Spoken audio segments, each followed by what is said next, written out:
Hello, everyone. Welcome back to English Pod. My name is Marco. And I'm Erica. And today we're bringing you an advanced lesson for all of our advanced learners out there. That's right. And in this lesson, we're visiting a history class. Yes, we're going to be talking about a very interesting topic that's known around the world, which is International Workers' Day.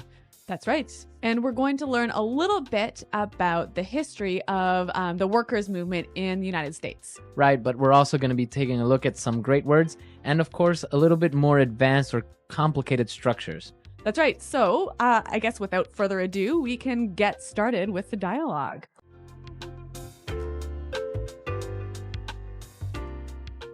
All right, everyone, settle down. Let's get started. As you know, an important aspect of becoming a good citizen is understanding the genesis of our legal system. It's not enough to simply memorize our laws. It's necessary that we comprehend why and how they were formed. This brings me to our topic for today. Does anyone know what we celebrate on May 1st? Cinco de Mayo.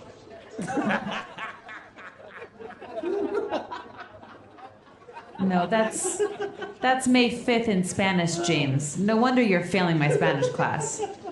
No, May 1st is International Workers' Day. Do we get a day off from school then?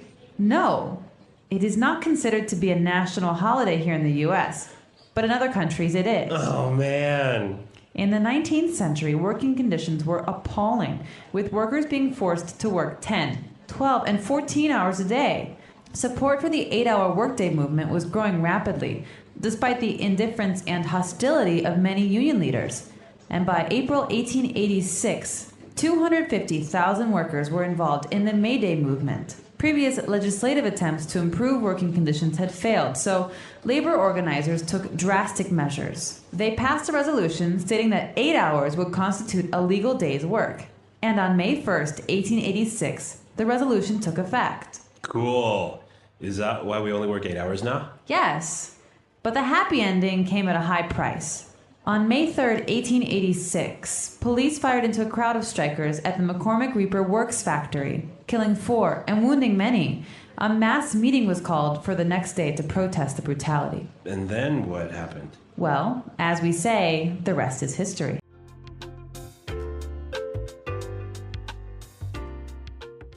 All right, so we were in a history class and we learned something new, something interesting, right? Yeah, International Workers' Day. It says it's not celebrated in the U.S., but in many other countries it is. Right, on May 1st, a lot of people have a day off, so that's always good. Yes. All right, so why don't we take a look at some of the words that we saw in this dialogue, which were maybe a little bit different or difficult in language takeaway. Language takeaway. All right, we're just going to look at 5 words here. And the first one, we talked about the genesis of the movement. Right, Genesis. Genesis. Okay, so many of you may know that Genesis is a book in the Bible, right? That's right. And that's where this word comes from. It's the first book in the Bible. Mm-hmm. So it's the beginning. Or the origin. Origin. Mm-hmm. So that's a Genesis. So the genesis of our legal system, you would say. Right. Or the genesis of this problem. Mm-hmm. So it's the origin. Yeah, it's a little bit of a formal word, isn't it? Yeah, I guess maybe you can say the origin or the beginning. Yeah, but maybe in an academic setting, you can talk about the genesis. Yes, very good. All right, what do we have next? Well, one of the reasons why the workers' movement got started was because of the appalling working conditions. Mm-hmm. Appalling. Appalling. If something is appalling, It's shockingly bad. very, very bad. Yeah, So now if something is appalling, like the working conditions were appalling, that's right. you would feel appalled. Exactly. I'm appalled at your behavior. Okay, so it's almost like you are disgusted. Yeah, that's right. Yeah. Very, very strong word. Yeah, very strong. Okay. Okay, so the working conditions were appalling and people were setting up this movement, right? But what happened? They met some hostility. Hostility. Hostility. Hostility from the police, right? That's right. So what is hostility? Hostility is the state of receiving an unfriendly reaction. Okay. They acted in a very unfriendly way, and it also suggests, a hint of violence even. Okay. Yeah. Yeah. So if somebody is hostile, they can maybe be aggressive and maybe to a point violent. That's right. Okay. So a hostile person. Yeah, or a hostile environment, a dangerous environment. Okay, hostility, hostile. Very good. Yeah. Now, because of these appalling working conditions, the labor movement decided to take drastic measures. Drastic measures. Yeah, drastic measures. This is a really wonderful phrase, and I think it would help us to listen to a few examples of this phrase in use. Example 1. The president was faced with some difficult decisions and was forced to take drastic measures to solve the crisis. Example 2. The police took very drastic measures to control the protesters outside the government palace. So we understand drastic measures as extreme actions or decisions, right? Yeah, exactly. I think there's a saying that says desperate times call for drastic measures. No, desperate times call for desperate measures. Oh, dang. Well, okay, but it goes around there somewhere, right? Something so like if, that. If you really have an emergency, you need to do something drastic. You have to take drastic measures, or you can even say take drastic action. Okay, very good. And what about our last word? After the protests ended in violence, people started to get angry because of the brutality the police showed. Okay, brutality. Brutality. So again, maybe brutality and hostility are maybe similar, right? A little bit similar. So brutality is the state of being harsh or very forceful. Okay, so brutality. Now, we also use the word brutal. Right. So that means harsh or very forceful. Now, sometimes we can use that word, but not in a harsh or forceful way, right? Yeah, and it's quite, yeah, I might say something like, oh my God, that test was brutal. Uh-huh. It was brutal or... So it was really hard or really difficult. Right. So that's what you're saying with this word, that it's very hard or it was very intense. Yeah, maybe one more example. Okay, so for example, I can say, oh, I went for a run today and it was brutal. I'm so tired. So it was really difficult. Yeah. Yeah. Brutal. And Marco, is this something that's used by everyone? That phrase, brutal, using in that context would be for younger people, maybe. Not really, you wouldn't really hear older people using it like So that. it's a little bit slangy. Yeah. Okay. All right. Great. So those are 5 interesting vocabulary words. As Marco mentioned, we want to look at some more difficult structures now in Fluency Builder. Fluency Builder. Okay, so we have some phrases that we saw in this dialogue. And, well, let's start with the first one. Well, the teacher opens his discussion by talking about how an understanding of the legal system is an important aspect of being a good citizen. Okay, an important aspect. An important aspect. So, well, maybe we know the word important, right? So what's Obviously. an aspect? A part of something, an important part of something. Okay, so the teacher started with an important aspect of and then specified the idea or what part it belongs to. Right, so it usually follows this form. Noun is an important aspect of noun. Okay, So for example, quality control is an important aspect of keeping customers happy. okay, perfect. A part of. Very good. So aspect sounds a little bit more formal or just a lot more intelligent, right? Yeah, professional. And actually, this is a wonderful way of setting up your idea. So the teacher said that it's an important aspect of understanding the legal system was understanding its origins or its genesis. Yep. And then she moved on and said that it's not enough to simply memorize laws. That's right. It's not enough to simply do something. Okay, so the beginning of this sentence, it is not enough to simply something. By starting a sentence like this, you are indicating that more is required, right? So here, it's not enough to simply memorize the laws. We're saying that most people just memorize the laws, but they need to go further. And understand them. Exactly. Another example would be, it's not enough to simply pass your exams.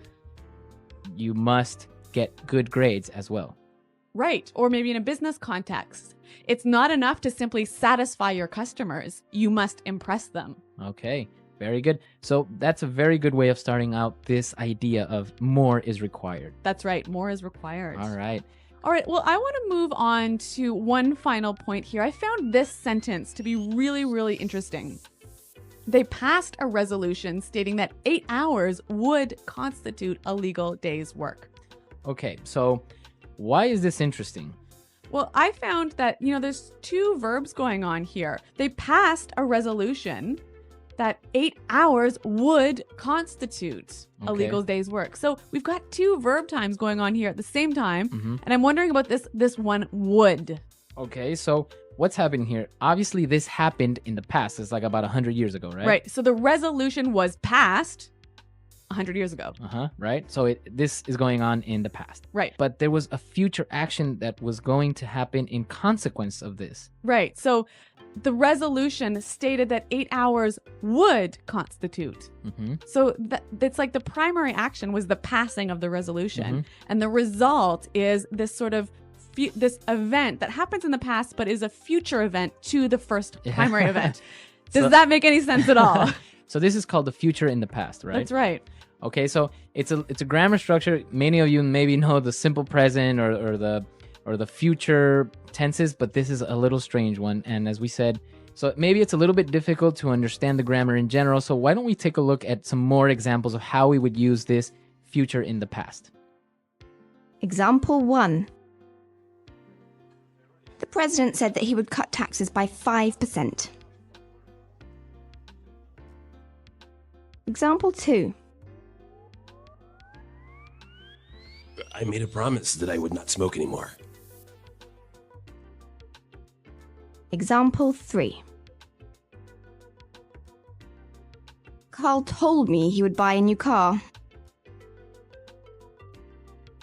Okay, so now I think it's clear this whole idea of the future in the past, and we'll also be answering any questions on the site if you have any problems, right? That's right. Okay, so why don't we listen to the dialogue one more time, and then we'll come back and talk about this holiday, which is the International Workers' Day.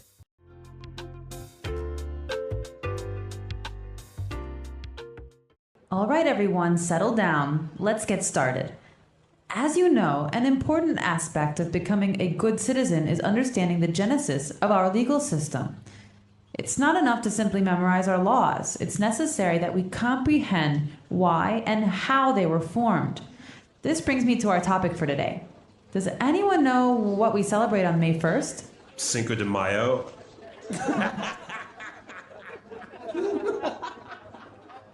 No, that's May 5th in Spanish, James. No wonder you're failing my Spanish class. No, May 1st is International Workers' Day. Do we get a day off from school then? No, it is not considered to be a national holiday here in the U.S., but in other countries it is. Oh, man. In the 19th century, working conditions were appalling, with workers being forced to work 10, 12, and 14 hours a day. Support for the 8-hour workday movement was growing rapidly, despite the indifference and hostility of many union leaders. And by April 1886, 250,000 workers were involved in the May Day movement. Previous legislative attempts to improve working conditions had failed, so labor organizers took drastic measures. They passed a resolution stating that 8 hours would constitute a legal day's work. And on May 1st, 1886, the resolution took effect. Cool. Is that why we only work 8 hours now? Yes, but the happy ending came at a high price. On May 3rd, 1886, police fired into a crowd of strikers at the McCormick Reaper Works factory, killing 4 and wounding many. A mass meeting was called for the next day to protest the brutality. And then what happened? Well, as we say, the rest is history.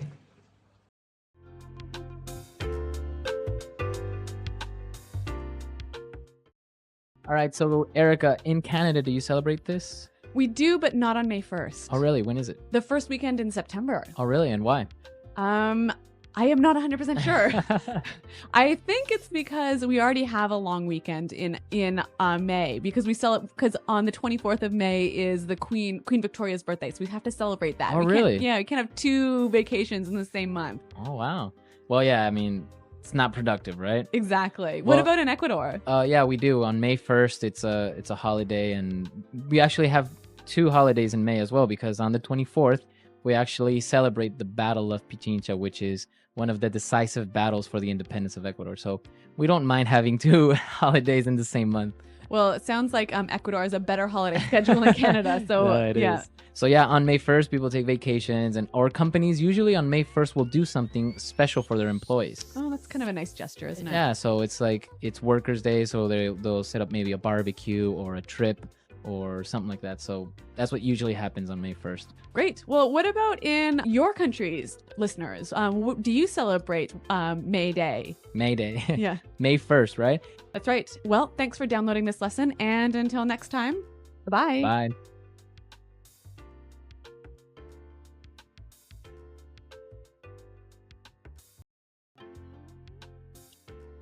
The English Pod Audio Review.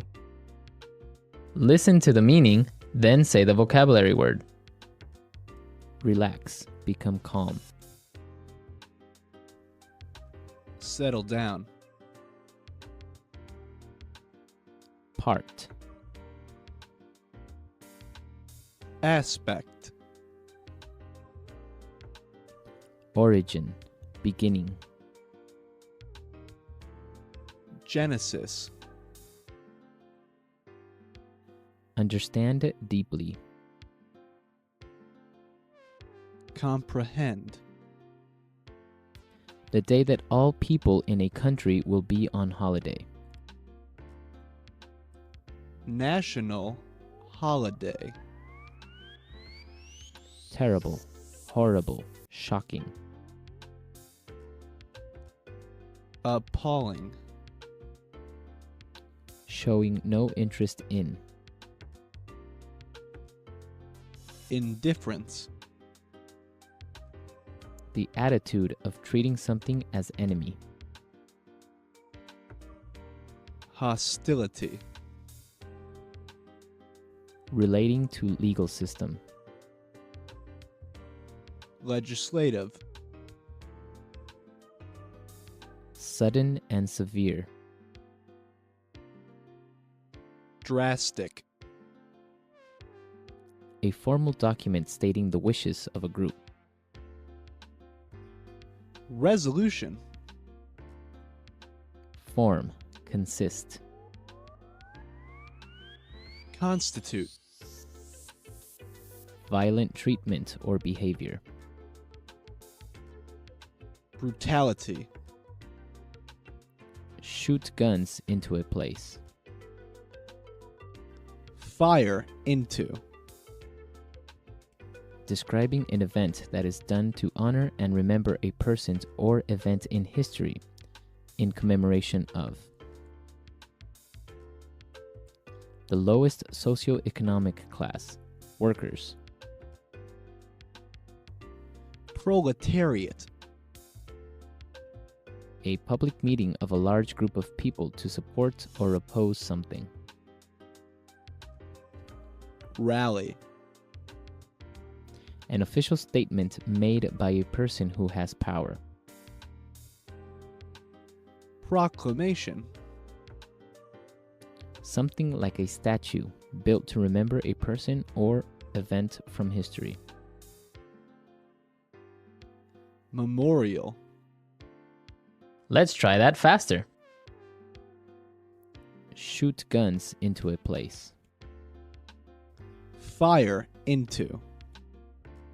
Terrible, horrible, shocking. Appalling. Form, consist. Constitute. Relax, become calm. Settle down. Violent treatment or behavior. Brutality. Relating to legal system. Legislative.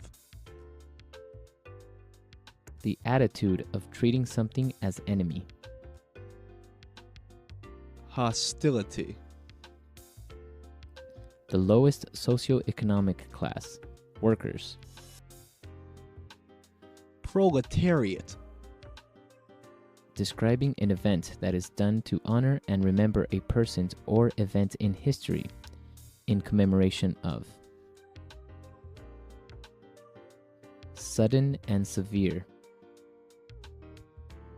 Drastic. Part. Aspect. Origin. Beginning. Genesis. A formal document stating the wishes of a group. Resolution. Something like a statue built to remember a person or event from history. Memorial. The day that all people in a country will be on holiday. National holiday. An official statement made by a person who has power. Proclamation. Showing no interest in. Indifference. A public meeting of a large group of people to support or oppose something. Rally.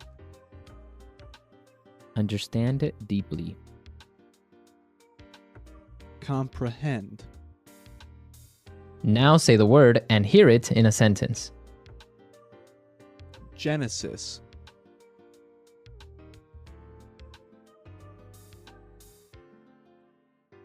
How did you get started on this project? What was its genesis? Genesis.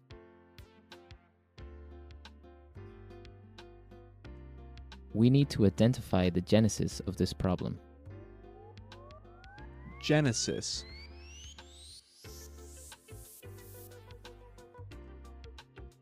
I'm studying the genesis of the feminist movement. Appalling.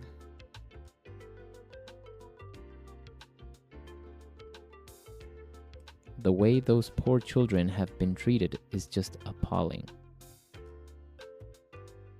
Appalling.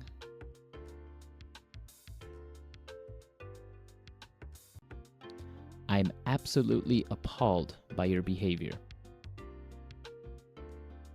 Appalling.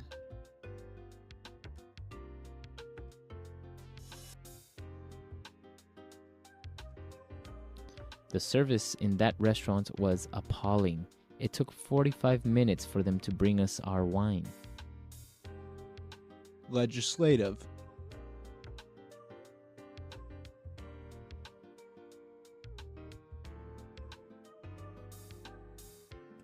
We can't just rely on self-enforced policy. We must find a legislative solution. Legislative.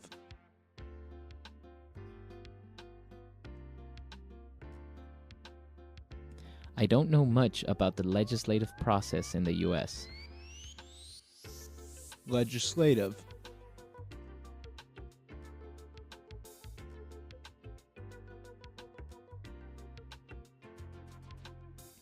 The president can't decide the laws. That's the responsibility of the legislative branch of government. Resolution.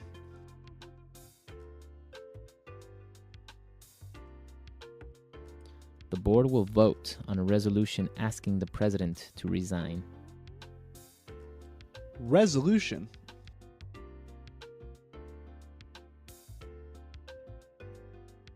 The UN Security Council passed a resolution regarding the Middle East. Resolution.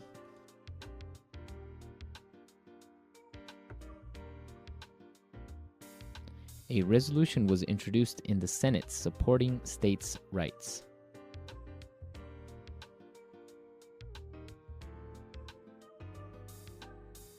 We've got to take drastic measures. I think we should cut off his leg.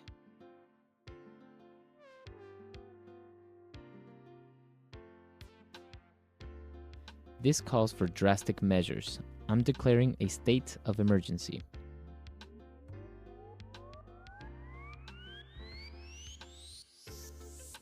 We've got to take drastic measures to cut our costs.